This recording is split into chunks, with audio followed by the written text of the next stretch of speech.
welcome to Thread Therapy. This is my vlog where I talk about all the things I love about sewing. So if you are into that too, then please like and subscribe, and we're going to jump right into a makes video. So where have I been? For those of you who've been around from the beginning, I can only say, where have you been? I have been living my life and sewing and just being a bit lazy really, and not doing any vlogs. And so for that, my greatest apologies. I know how annoying it is. I watch all my favourite vloggers also on YouTube, and yeah, it's slightly annoying when you have to wait for another video. So apologies, my friends. I am back. I have got lots and lots to show you today. All the things I've made since we last chatted, which I think was probably 4 months ago, quite a long time. So there's a few bits and pieces to talk about here. When I was thinking to myself, why am I not vlogging as much as I used to? I think it's because I have limited time to myself. Work's been really busy. I haven't had a lot of spare time. By the time I get home from the school run in the afternoon, evening, I am just worn out and I just want to switch my brain off. So yeah, and the idea of changing into lots and lots of different outfits kind of puts me off as well. So I'm going to try something new today. Well, in fact, I've got two new things today. We're in a different location, so you can see we're in my sewing corner here. I have bought myself a new tripod and a ring light so that I don't have to get tons and tons of kit out, which was the other thing that was putting me off. And I'm going to try videoing the clothing on my dressmaker's dummy, Agatha. So that I don't have to keep getting changed in and out of clothes. Going forward, what I need to do is be cleverer and actually take photos of me wearing the clothes when I put them on, and then I could just insert them, but I'm just not that organised. And so what happens is I make an item of clothing, I get excited about wearing it, I wear it, it goes through the wash, it gets put away, and then I have to dig it all back out and try it all back on, take loads of pictures. And that was putting me off. So now I'm going to try this new having a look on a mannequin, and if you don't like it, please let me know, and I will try to be more organised going forward. So the first thing I've got to show you is my Talvikki sweater, and I'm wearing it today. This is a navy blue sweatshirting that I got from my local Franklin's. It's got a fleece back on it, and very little stretch, I'd say, just a tiny bit of stretch. It's sort of a true sweatshirting. And the Talvikki sweater this is a dark colour, so I don't know if you're going to be you might be able to see that. Has these darts in the neckline, and this is what attracted me to the pattern really. I like a funnel neck, and I like these interesting style lines. It's something a bit unusual. It's got a drop shoulder, and the sleeve is nice and long. I will show you the pattern. You've probably all seen it before, so I'm not going to go through all the different sizes and whatnot. I will put my body measurements in the drop down box below, so you can kind of gauge what size I made and what my measurements are. So this is the pattern here. It's the named clothing Talvikki sweater. Hope I'm saying that right. And yeah, I made a size small. It goes from an extra small to an XXL, this pattern. So I looked at the finished body measurements and decided on my size according to the amount of ease I wanted in the pattern. And I even then had to take a little bit out of this sweatshirt. So what did I do? I took some out from underneath the arms here. This was really oversized and baggy, and I just felt once I'd put it on that actually it wasn't particularly flattering. So I took both the arm sleeves in by 1 centimetre and then graded back to the proper seam allowance at the bottom. You'll see, because I'm going to insert some pictures of this jumper on the mannequin, but it's got sort of a stepped hem, so the back is slightly longer than the front. The darts were a bit of a pain to sew in sweatshirt fleece. I found marking them in really tricky. My chalk pen didn't really want to draw on there, so I ended up having to tack the darts so I could see where they were. what else did I say? I've actually started making notes, so I'm being a little bit more thoughtful about my makes. What else did I say was difficult? I sewed up the side splits a bit more, that's right. So again, you'll be seeing pictures. So the side splits actually went way up high. I don't know what I did there, whether I was following the instructions incorrectly or whether that's how they're meant to be.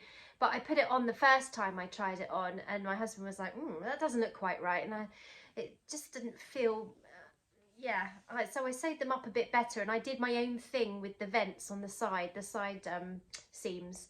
So I'm not quite sure what happened there, whether I was just reading the instructions wrong or whether the instructions for that bit are a bit unusual. Anyway, what do I think? I have to say I don't reach for this sweatshirt. And I think the reason is the fleece backing is kind of a bit, although it's cozy and it's lovely and warm, it kind of like snags a lot on my clothes underneath. So I'm wearing a t-shirt underneath this today, and it will tend to sort of like walk around on my body, if you see what I mean. So it doesn't hang very nicely a lot of the time because of the fleece backing.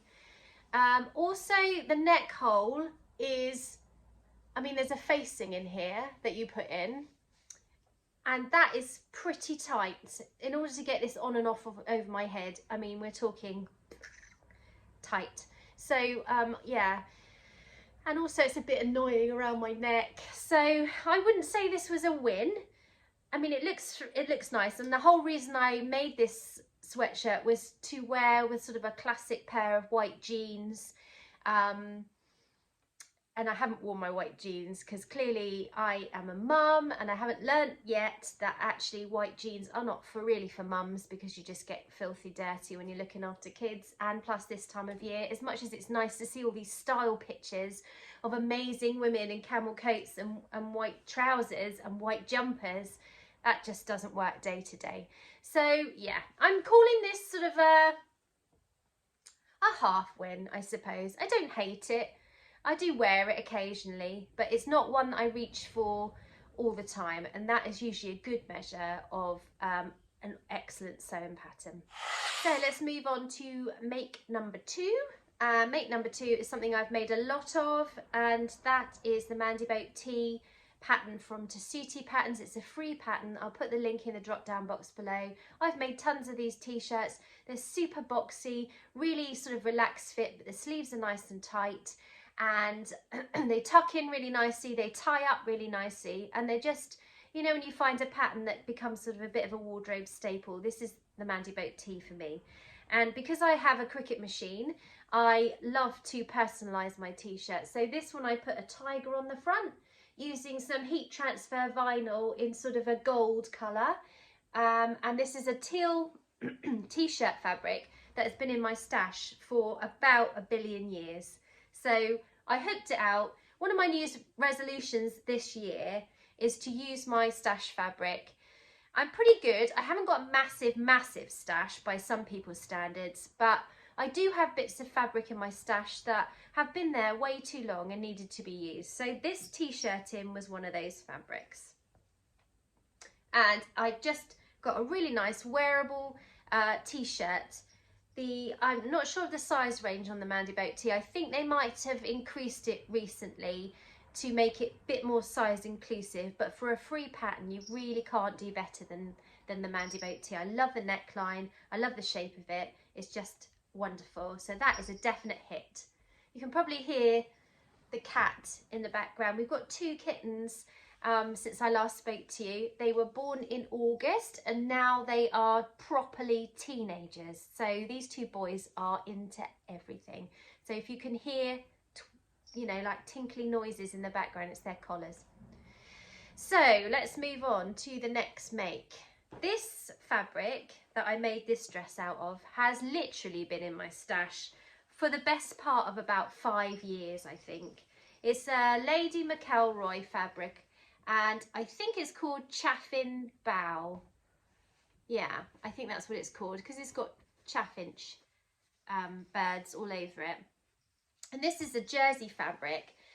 Really drawn to the colours in this. I absolutely loved it when I saw it. I think I bought it from Kirsty's Handmade Fair, with my friend Tash and we went for the day, and I only bought a metre. I did that classic thing of thinking, oh, I absolutely love that.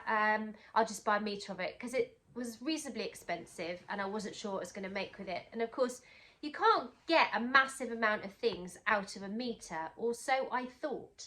So this is a dress. I've got ribbing on the neckband. The longest sleeves I could squeak out of a metre were sort of just above elbow length, and the dress itself goes right the way down to my knee. I just reached for the pattern. This is a McCalls pattern M6886, and this is a tried and true staple pattern of mine.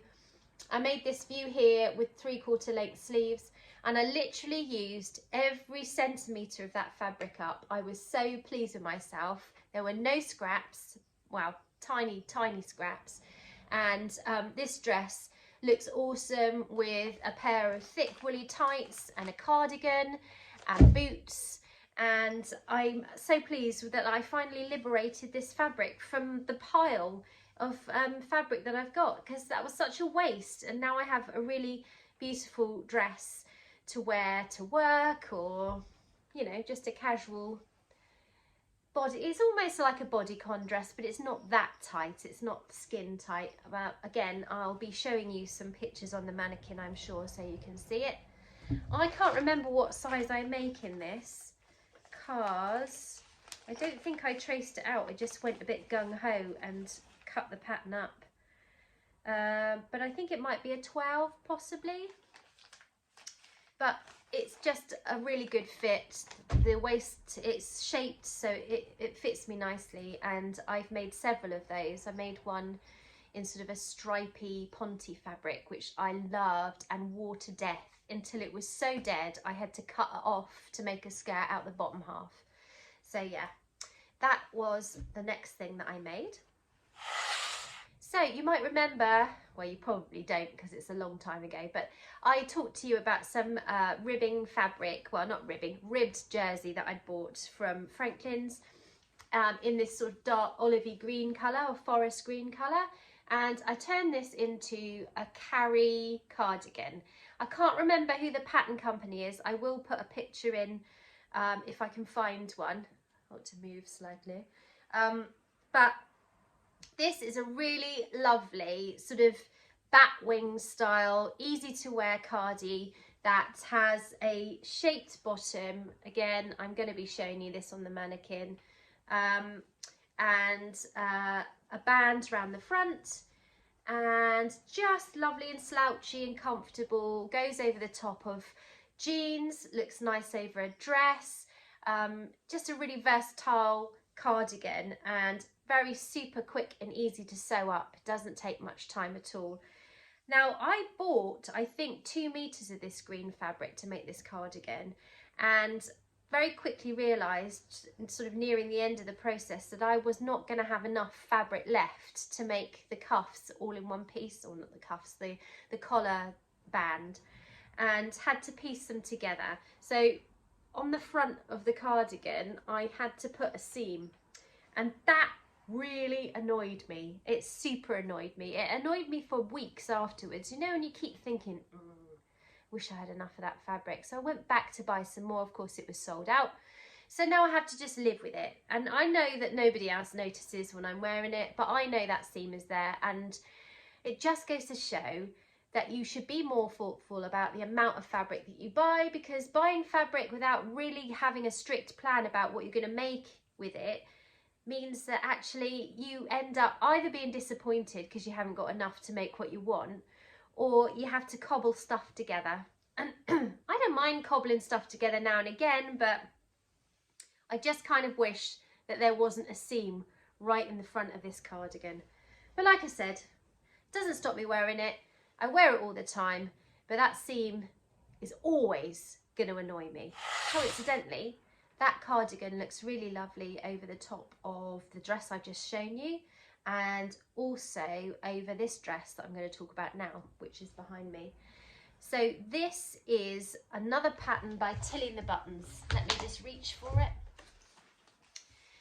I love a Tilly pattern.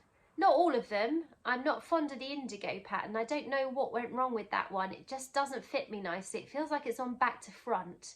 And I don't know whether it's because I've chosen too small a size or whether there's something weird going on with the arm side. I don't know. But every time I put my indigo on, it feels like I should be wearing it the other way around. And clearly I can't wear it the other way around because of the neckline. So this is an absolute firm favourite though. This is the Lotta. And you can make the Lotta in either a woven or a jersey fabric, which is what attracted me to it really, because I love a jersey dress. I like comfort. I like to look stylish but also comfortable. I'm not a massive fan of woven dresses or anything without a reasonable amount of stretching. So the fact that you could make this out of both kind of appealed to me. Let me see if I can just find my notes. Oh, I should have said I made an extra small in the Carrie Cardigan. Next time I just need to make sure I buy a bit more fabric. So, found my notes. I made a size 3 in the Lotta dress, and I'm normally a size 4 in Tilly patterns, but I think I wanted to make sure it wasn't too blouson, if that's the right word, at the top. I didn't want too much overhang here, a little bit, but not too much. And I didn't want the skirt to be super gathered. So I did make a size 3. I stabilise the shoulders with iron-on interfacing. That's something that I usually do. I've run out of my pre-bought strips of iron-on interfacing, but I just use a normal piece of interfacing from my stash. This is a leopard print crepe fabric that is a Lady McCalroy print called, what's it called? Can't remember. I'll pop a note down here. I absolutely love this leopard print. It's absolutely beautiful, lovely colour. The stretch crepe is just gorgeous and soft. The only thing I found with this dress is, because it's practically a circle skirt, was a half circle skirt I think, if you don't let it hang, you are going to get quite a bit of variation in the hem length. It does drop because obviously certain bits of that half circle are cut on the bias, and so I have found that since I did let mine hang for a little while, but it's still dropping on the bias, even because it's a viscose jersey. I guess it's got that stretch in it anyway, so I do find the sides look slightly lower than the front when I'm wearing it, but it's easy enough to just ignore that bit really. And yeah, I absolutely love it. I've worn it tons of times. I like this dress with the Carrie Cardigan over the top, and yeah, it's just an awesome make. So I think this is the second Lotta I've made, and I know there'll be more Lottas in my future because it's just such an easy dress to wear. So that was that one. Okay, on to my final make since I last saw you, and that is the Nina Lee Camden dress and pinafore. This is a very popular pattern, loads of people make it, and I showed you that I was going to make it out of a green corduroy when we last spoke, and I have done just that. So here is my skirt. It's just come out the drawer, so it's a little bit creased. It's got massive pockets on the front, which I've lined using a sort of grey spotty fabric. I won't make the same mistake again because it peeps out just a tiny bit on the front. You probably, yeah, you can see just there. And strangely enough, I was thinking as I was making this, do you ever do that thing where you follow instructions to the letter and then afterwards you think, why didn't I just do what I would normally do? So I don't think Nina Lee tells you to trim the lining down by a tiny amount so that it rolls inwards. That's what you would normally do on sort of a patch pocket, is make sure that the lining is slightly smaller than the outer pocket piece so that you don't end up with that little peep of a different colour. And what I should have done actually is either do that or choose a lining that was a similar colour to this skirt. It doesn't stop me wearing it, and you can't see it when it's straight ahead like that, but you just can see the lining on the pocket. I used an acetate lining for the inside of the skirt. So this skirt is a fully lined skirt, and I did that because corduroy is notoriously difficult to wear with tights. I've worn corduroy skirts in the past that just end up getting shorter and shorter as you wear them, and I didn't want that. So I've lined it fully with like an acetate lining, which I got from Franklin's, and a gold zip. So I think the instructions tell you to use a concealed zip. I've made corduroy garments in the past with a invisible zipper in, and I can tell you those things are not man enough. I mean, you might be lucky and find one that is, but I have made several garments with concealed zippers in, and if they're made out of chunky fabric like denim or corduroy, I just find that the zips don't last, they break. So I used this zip that was in my stash, and I've actually made a feature of it by making it an exposed zipper, and then just at the top where the waistband, the zip doesn't go quite to the top, I just put a loop and a button. And yeah, I like wearing this skirt. It's very comfortable. I didn't make any alterations. I made a size 10. It fits me really nicely. It was a bit of a gamble. So looking at the body measurements on the pattern, I chose the one that had the finished measurement, which was exactly the same size as my waist, because I have had corduroy items in the past bag out, so as you wear them they just tend to grow, and I didn't want this skirt to end up too big, so I went with the size 10 because the finished waist measurement was exactly the same as my waist measurement, and that worked out really well. So it fits snugly, it's not too tight, and it doesn't tend to grow too much as I wear it. It does get slightly looser during the day, but it just means it's more comfortable. And yeah, really pleased with that make. I would quite like to make the pinafore next, because they're nice easy garments to throw on for work, aren't they, pinafores? You don't have to think too much about what you're going to wear on the top. That skirt goes really nicely with my toaster sweater that I've made out of sort of like a forest green cable knit fabric, and quite enjoy wearing sort of like the same colour all over. So that's my makes. What do you think? Is there any of those that you like the best, or anything I could have done better or differently? Which one is your favourite pattern? Have you made any of those garments yourself, and have any top tips for what to do or how to make another one going forward? I really love to hear all your comments. If you've liked this video today, please give me a thumbs up and subscribe, because I just like chatting to you guys, and I apologise for my rubbish timekeeping. I will try and make the next video a lot sooner. Bye!